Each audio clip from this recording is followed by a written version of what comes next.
Hey, hello. My name is David. I'm a physiotherapist. I attend a crossing church and I'm married to Jess. Before I knew Christ, I think I would say that I was someone who grew up going to church with my parents. I was someone who really tries to show my outward holiness to others. For example, I would try to serve in church. I would try to bring people to church. And if someone would ask me if I did watch pornography or anything, I would say no, and no to the other things as well. But actually, deep down inside, I was trapped in my own dark secrets that I didn't dare to tell anyone about. Growing up in high school, I lived to be seen as an excellent sportsman. That's what I really wanted to be. As I went to uni, it became clearer as I started to live on my own that I was really just trying to prove myself, my worth, to myself and to other people as well. When I was in uni, I had a friend that I was trying to bring into church. And this friend actually asked me very, very fundamental, logical questions that I couldn't answer. There were just two main questions. One was, how do you even know God is true? And the other one is, how do you know that the Bible is reliable? At that point in time, I had no answer to that, but I just said, you know what, bro, just have faith. But that got me to really start thinking about what I really believe. I decided to read the Bible with a pastor in Australia. So I approached him and he sat down with me one-on-one and he read the Bible with me. As I read the Bible for myself, I started to question about why I was chasing after those things, those things that I really wanted.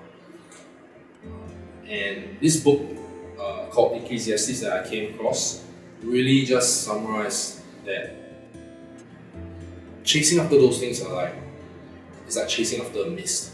It's like try to grab it, it's there for a while, but it's gone. And really, life just there's no lasting meaning. So as I was in Australia, I happened to attend a small group Bible study with a couple of people. And in that Bible study, we looked through the Gospel of Matthew.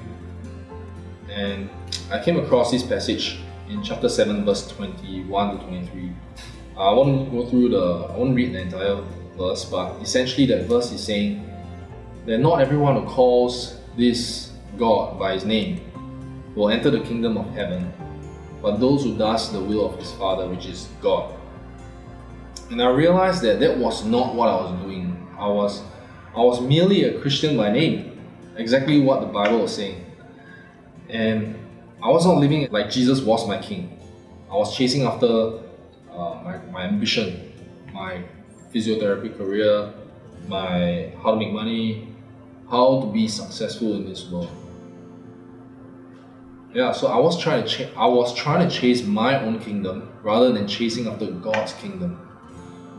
Yes, it is then that I realized that that's the Bible's definition of sin, and I had rejected God. I really thank God that by His grace, He really opened up my eyes to see the amazing offer that He was offering me because of His great love. He offered me eternal life with Him because He died on the cross for my sins, for disobeying Him and rejecting Him. And because of this, I am forgiven, made clean, and have a perfect relationship with Him. To accept this offer is to chase after His kingdom, but to reject Him, to decline this offer is to continue to live my own way again. So I think chasing after God's kingdom is not trying to do more things to enter His kingdom, but it's to simply trust that Jesus Christ has already paid for my sins and given me full access to God's kingdom and to live my life with Jesus as King. I think previously I thought that heaven was this nice place where anyone can go inside as long as they say that they believe in Jesus. Great place, I get everything I want, no pain, no suffering. It's a good place. Hell, on the other hand, is a place where people often told me that there is fire, eternal fire, and living worms and you will never die. So that was my old perspective of hell. After reading the Bible for myself, I now know that some of those things are true, but I think heaven really is primarily about being with the Holy God in perfect relationship, being able to have no suffering, no pain, only joy, but only those who chase after His kingdom will be able to enter it. Hell, on the other hand, is a place of metaphorically fire and living worms eating you up. But I think it's primarily a place where you are removed from God, who is the source of life, and therefore, because of that, there is pain, suffering, and frustration and condemnation. I guess to someone who does not believe in heaven and hell, I might say, how dead sure are you that there is no such thing as heaven and hell? And what is your better alternative to see life after death? Is it logical? Because the current evidence for heaven and hell is very strong, because they are Jesus' words. And the current evidence for Jesus being God is very, very strong. So why not take this chance to investigate this person of Jesus? Is He really God? And is there such thing as heaven and hell?